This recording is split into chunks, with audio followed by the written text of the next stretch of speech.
Pacote de medidas aí para aumentar despesas, liberar emendas parlamentares para outros estados e beneficiar setores para além do território gaúcho começou a ganhar corpo no Congresso Nacional. Até a volta do auxílio emergencial para vítimas de desastres e não restrito às chuvas no Rio Grande do Sul foi proposto pelos congressistas.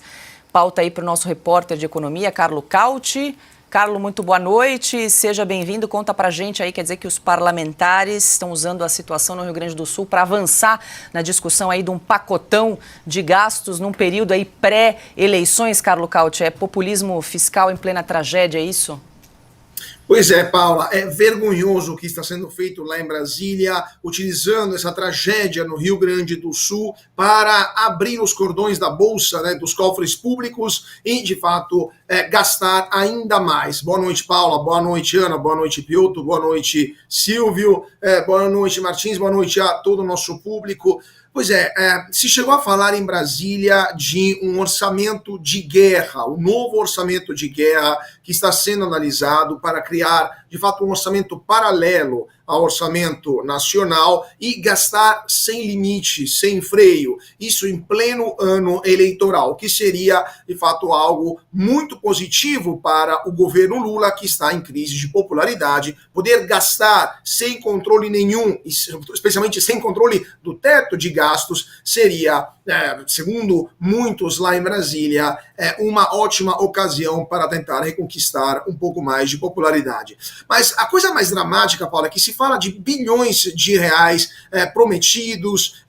até de várias medidas que poderiam ser ampliadas para todo o Brasil, a volta do auxílio emergencial, a possível volta de possíveis benesses, por exemplo, em seguros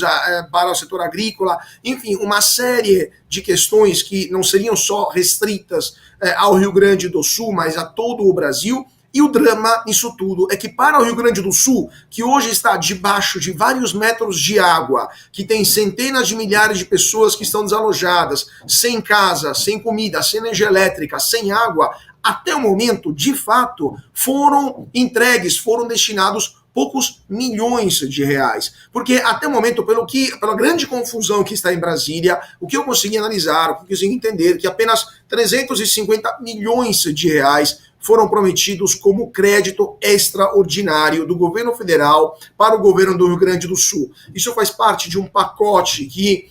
o governo propôs de 1,3 bilhão de reais, mas o grosso disso, quase 1 bilhão de reais, nada mais seria do que antecipação de Bolsa Família. Ou seja, não estamos falando de dinheiro vivo para a reconstrução, para colocar de novo casas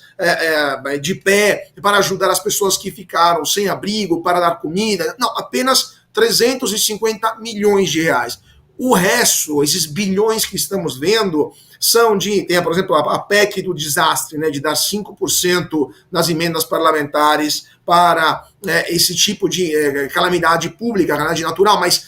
tem um tempo muito mais longo para poder pagar. De imediato, agora, nos próximos dias, até o momento, somente 350 milhões de reais de crédito extraordinário que o ministro Wellington Dias, por sinal, se não me engano, anunciou há poucas horas. Então, isso já se passaram 10 dias do desastre no Rio Grande do Sul e o governo federal está gastando bilhões de reais, né? Já gastou bilhões de reais, por exemplo, com a Lei Rouanet, liberou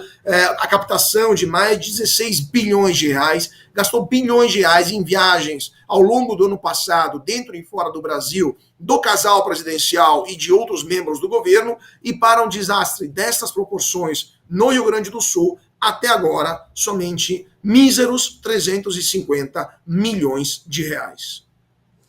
Obrigada, Carlo Cauti, bom trabalho, ótima noite para você. Muito obrigado, até mais.